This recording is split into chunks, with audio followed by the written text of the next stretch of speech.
como John D. Rockefeller viveu sob tempo emprestado por 45 anos. John D. Rockefeller, o pai, acumulou seu primeiro milhão aos 33 anos de idade e, aos 43, já havia construído o maior monopólio que o mundo já viu, a grande Standard Oil Company. Mas onde ele estava aos 43 anos? A preocupação o pegou aos 43 anos.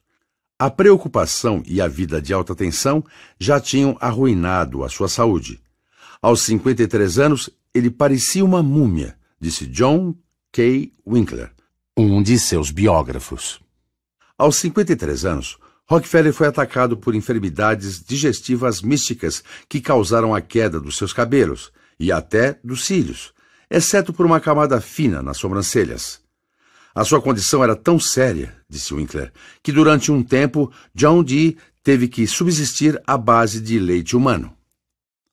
De acordo com os médicos, ele tinha alopecia, uma forma de calvície que muitas vezes pode ter causas emocionais. Ele parecia tão assustador com sua calvície que tentou usar um solidel. Mais tarde, mandou fazer algumas perucas, $500 cada uma, e usou perucas prateadas pelo resto da sua vida. Originalmente, Rockefeller foi abençoado com uma constituição de ferro. Criado numa fazenda, ele tinha ombros fortes, uma postura ereta e era forte e veloz no seu andar. Mas, aos 53 anos, quando a maioria dos homens está no seu auge, os seus ombros estavam caídos e caminhava com passos morosos. Quando ele olhava no espelho, disse John T. Flynn, outro de seus biógrafos, via um velho. O trabalho incessante, a preocupação constante, as noites mal dormidas e a falta de exercício e descanso estavam começando a mostrar suas consequências. Ele era o homem mais rico do mundo, mas tinha que viver com uma dieta que até um pobre desprezaria. O seu salário na época era de $1 milhão por semana. Mais $2 por semana provavelmente pagariam pelo alimento que ele podia comer. Leite acidulado e algumas bolachas salgadas foi o que o médico prescreveu. A sua pele havia perdido a cor, parecia um velho pergaminho esticado por cima dos ossos. E nada a não ser os cuidados médicos, os melhores que o dinheiro podia comprar, o impediram de morrer aos 53 anos. Como é que preocupação, choque, pressão alta e a alta tensão da vida. Ele, literalmente, se conduziu à beira da morte. Mesmo aos 33 anos, Rockefeller já estava buscando o seu alvo com uma determinação incrível e, de acordo com aqueles que o conheciam, nada levantava o seu semblante a não ser notícias de uma boa pechincha. Quando tinha um lucro alto, fazia uma pequena dança de guerra. Jogava o chapéu no chão e começava a dançar, mas se perdesse dinheiro, ele ficava doente. Certa vez, ele enviou uma carga de grãos que valia $40 mil pela região dos Grandes Lagos, sem seguro, porque o seguro custava muito, $150. Naquela noite, houve uma grande tempestade no lago Erie. Rockefeller estava tão preocupado de perder a sua carga que, quando o seu sócio, George Gardner, chegou ao seu escritório de manhã, encontrou John D. ali andando impacientemente de um lado para o outro. Vamos, ele insistiu. Vamos ver se a gente pode contratar o seguro agora, se não for muito tarde. Gardner correu à seguradora e contratou o seguro. Mas quando retornou ao escritório, ele viu que John D. estava num estado de nervos muito pior. Enquanto isso, chegou um telegrama. A carga havia chegado a salvo. Havia escapado da tempestade. Ele estava mais doente do que nunca agora, porque havia gastado $150. De fato, ele ficou tão doente por causa disso que teve que ir para casa e direto para a cama. Pense nisso. Naquele tempo, a sua empresa tinha um faturamento bruto de $500 mil por ano. Mas ele ficou tão doente por causa de $150 que foi parar na cama. Ele não tinha tempo para brincar, para recreação e para nada, exceto ganhar dinheiro e ensinar na escola dominical. Quando o seu sócio, George Gardner, comprou um iate usado com 3 outros amigos por $2 mil, John D. ficou perplexo e recusou-se a sair nele. Gardner o encontrou no escritório num sábado à tarde e implorou: "Venha, John, vamos velejar." Você vai se sentir melhor. Esqueça a empresa. Divirta-se um pouco. Rockefeller o fitou. George Gardner, ele avisou, você é o homem mais extravagante que eu já conheci. Você está afetando o seu crédito com os bancos e o meu crédito também. Pelo que sei, você está arruinando a nossa empresa. Não, eu não vou no seu iate e nem quero vê-lo. E continuou a trabalhar no escritório durante toda a tarde de sábado. A mesma falta de humor, a mesma falta de perspectiva caracterizaram John Dee durante toda a sua carreira de negócios. Anos mais tarde ele disse, eu nunca coloquei a cabeça no travesseiro sem antes recordar que o meu sucesso podia ser apenas temporário. Com milhões sob o seu comando, ele nunca colocou a cabeça no travesseiro sem se preocupar sobre a sua fortuna. É por isso que a preocupação arruinou a sua saúde. Ele não tinha tempo para brincar ou para recreação. Nunca foi ao teatro, nunca jogou cartas e nunca foi a uma festa. Mark Hanna disse que o homem era louco por dinheiro. Ele era normal em outras áreas, mas era louco por dinheiro. Certa vez, Rockefeller confessou a um vizinho em Cleveland, Ohio, que queria ser amado, mas ele era tão frio e suspeitava tanto que poucas pessoas gostavam dele. Uma vez, Morgan hesitou em fazer negócios com ele. Eu não gosto daquele homem, ele disse. Eu não quero ter nada a ver com ele. O próprio irmão de Rockefeller o odiava tanto que removeu os corpos de suas crianças do túmulo da família. Ninguém que tenha o meu sangue, ele disse, irá descansar na terra controlada por John Dee. Os empregados e associados de Rockefeller tinham muito medo dele, e aqui está a parte irônica. Ele tinha medo deles, medo de que eles conversassem fora do escritório e entregassem segredos. Ele tinha tão pouca fé na natureza humana que uma vez, quando assinou um contrato de 10 anos com um refinador independente, fez o homem prometer que não contaria a ninguém, nem mesmo a sua esposa. Feche a boca e administre o seu negócio. Esse era o seu lema. Então, no pico de sua prosperidade, com o ouro fluindo em seus cofres como lava escorrendo dos lados do Vesúvio, o seu mundo privado desmoronou. Livros e artigos denunciaram a guerra do barão ladrão da Standard Oil Company. Vantagens secretas com rodovias, o esmagamento cruel de todos os concorrentes. Nos campos de petróleo da Pensilvânia, John D. Rockefeller era o homem mais odiado da terra. Uma efígie sua foi pendurada por homens que ele havia arruinado. Muitos deles desejavam colocar uma corda em torno de seu pescoço e enforcá-lo em um pé de maçã azeda. Cartas condenatórias chegavam aos montes ao seu escritório, cartas que ameaçavam a sua vida. Ele contratou guarda-costas para proteger a sua vida dos seus inimigos.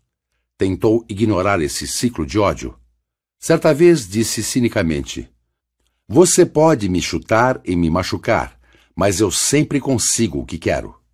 Mas ele descobriu que, ao final das contas, ele era um ser humano que não aguentava o ódio e nem a preocupação. A sua saúde começou a enfraquecer. Ele ficou perplexo e confuso com esse inimigo, a doença, que o atacou de dentro para fora. Inicialmente, ele mantinha em segredo as suas indisposições ocasionais e tentou não pensar na sua doença.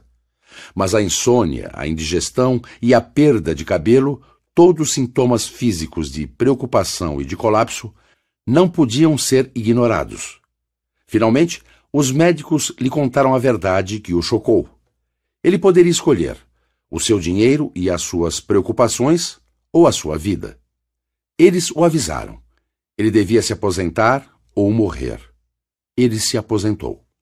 Mas antes de se aposentar, a preocupação, a gula, o medo já tinham acabado com a sua saúde. Quando Ida Tarbell, a escritora de biografias mais famosa da América, o viu, ficou chocada. Ela escreveu: o seu rosto transparecia a sua velhice. Ele era o homem mais velho que eu já havia visto. Velho? Bem, Rockefeller, na época, era muito mais novo do que o general MacArthur quando foi recapturado nas Filipinas. Mas ele estava fisicamente tão debilitado que Ida Tarbell teve pena dele. Na época, ela estava trabalhando naquele livro poderoso que condenou a Standard Oil e tudo o que a empresa significava. Ela certamente não tinha nenhum motivo para amar o homem que havia construído esse polvo. Mas ela disse que quando viu John D. Rockefeller ensinando na classe da escola dominical, olhando ao redor e analisando os rostos de todos aqueles ao seu redor, eu tive um sentimento inesperado e que o tempo intensificou. Eu sentia tanta pena dele. Eu não conheço nenhum companheiro tão terrível quanto o medo. Quando os médicos decidiram salvar a vida de Rockefeller, lhe deram 3 regras. 3 regras que ele observou, religiosamente, pelo resto de sua vida. Aqui estão elas. 1. Evite a preocupação. Nunca se preocupe sobre nada, sob quaisquer circunstâncias. 2. Relaxe e faça exercícios leves ao ar livre. 3. Cuidado com a sua dieta. Pare de comer enquanto você ainda sente um pouco de fome. John D. Rockefeller obedeceu estas regras, e elas provavelmente salvaram a sua vida. Ele se aposentou e aprendeu a jogar golfe. Começou a fazer jardinagem, conversar com seus vizinhos, brincar, cantar. Mas fez outra coisa também. Durante os dias de tortura e noites de insônia, disse Winkler, John D. teve tempo para refletir. Ele começou a pensar nas outras pessoas. Parou de pensar pela primeira vez sobre quanto ele podia ganhar e começou a pensar quanto aquele dinheiro poderia comprar em termos de felicidade humana. Em resumo, Rockefeller começou a distribuir os seus milhões. Não era fácil, muitas vezes. Quando oferecia dinheiro para uma igreja, os púlpitos em todo o país clamavam que era dinheiro sujo. Mas ele continuou doando. Ele ficou sabendo sobre uma pequena faculdade à beira da falência, às margens do lago Michigan, cuja hipoteca estava sendo executada. Ele socorreu e investiu milhões de dólares naquela faculdade e construiu a Universidade de Chicago, famosa mundialmente. Tentou ajudar os negros. Deu dinheiro às universidades negras como Tuskegee College, onde os fundos eram necessários para continuar o trabalho de George Washington Carver. Ele ajudou na luta contra os parasitas intestinais. Quando o Dr. Charles W. Stiles, especialista em solitária, disse 50 centavos em remédios curariam um homem dessa doença que devasta o Sul, mas quem dará 50 centavos? Rockefeller deu. Ele gastou milhões, erradicando o maior surto de solitária que já atingiu o Sul. E foi além. Estabeleceu uma grande fundação internacional, a Fundação Rockefeller, para lutar contra a doença e ignorância em todo o mundo.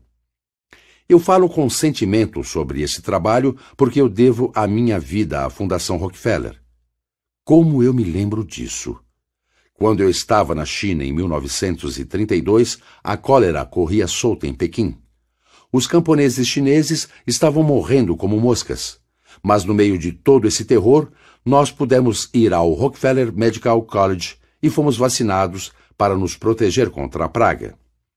Chineses e estrangeiros foram vacinados. E foi a primeira vez que fiquei sabendo sobre o que os milhões de Rockefeller estavam fazendo pelo mundo. Nunca houve nada antes na história, nem remotamente, como a Fundação Rockefeller. É algo singular. Rockefeller sabia que em todo o mundo havia muitos movimentos inteligentes iniciados por homens de visão. Havia pesquisas. Universidades eram fundadas. Médicos que lutavam contra uma doença. Mas esses trabalhos importantes tinham que parar por falta de fundos. Ele decidiu ajudar esses pioneiros da humanidade e não assumir o trabalho, mas dar-lhes dinheiro para que eles pudessem se ajudar. Hoje, você e eu podemos agradecer a John D. Rockefeller pelos milagres da penicilina e pelas dezenas de outras descobertas que o seu dinheiro ajudou a financiar. Você pode agradecê-lo pelo fato de seus filhos não morrerem de meningite meningocócica, uma doença que costumava matar 4 entre 5 pessoas. E você pode agradecê-lo por parte das descobertas sobre malária e tuberculose, sobre a influenza e difteria e muitas outras doenças que ainda afetam o mundo. E o que aconteceu com Rockefeller? Quando ele doava o seu dinheiro, ele tinha paz de espírito? Sim, enfim, ele se sentia feliz. Se o público achava que, depois de 1900, ele tinha ficado ressentido pelos ataques à Standard Oil, disse Alan Nevins, o público estava muito enganado. Rockefeller estava feliz. Ele mudou tão completamente que não se preocupava mais. De fato, ele se recusou a perder sequer uma noite de sono quando foi forçado a aceitar a maior derrota de sua carreira. A derrota veio quando a empresa que ele havia construído, a enorme Standard Oil, foi intimada a pagar a multa mais pesada da história. De acordo com o governo dos Estados Unidos, a Standard Oil era um monopólio em direta violação das leis antitrust. A batalha foi intensa por 5 anos. Os advogados mais célebres da Terra lutaram interminavelmente no que foi, até então, a guerra judicial mais extensa da história. Mas a Standard Oil perdeu. Quando o juiz Kennesaw Mountain Landis pronunciou sua decisão, os advogados de defesa temeram que o velho John Dee fosse afetado negativamente pelo resultado. Mas eles não sabiam o quanto ele havia mudado. Naquela noite, um dos advogados ligou para John Dee e expôs a decisão da forma mais gentil possível e depois disse, medindo as suas palavras cuidadosamente: Espero que o senhor não fique decepcionado com essa decisão, Sr. Rockefeller. Espero que o senhor consiga dormir. E o velho John Dee? Ele apenas deu risada do outro lado do telefone. Não se preocupe, Sr. Johnson. Eu pretendo dormir bem. E não deixe que isso o afete. Boa noite. E isso vindo de um homem que, certa vez, ficou de cama porque havia perdido $150. Sim, e demorou muito tempo para John Dee vencer a preocupação. Ele estava morrendo aos 53 anos, mas viveu até os 98. Eu estava cometendo suicídio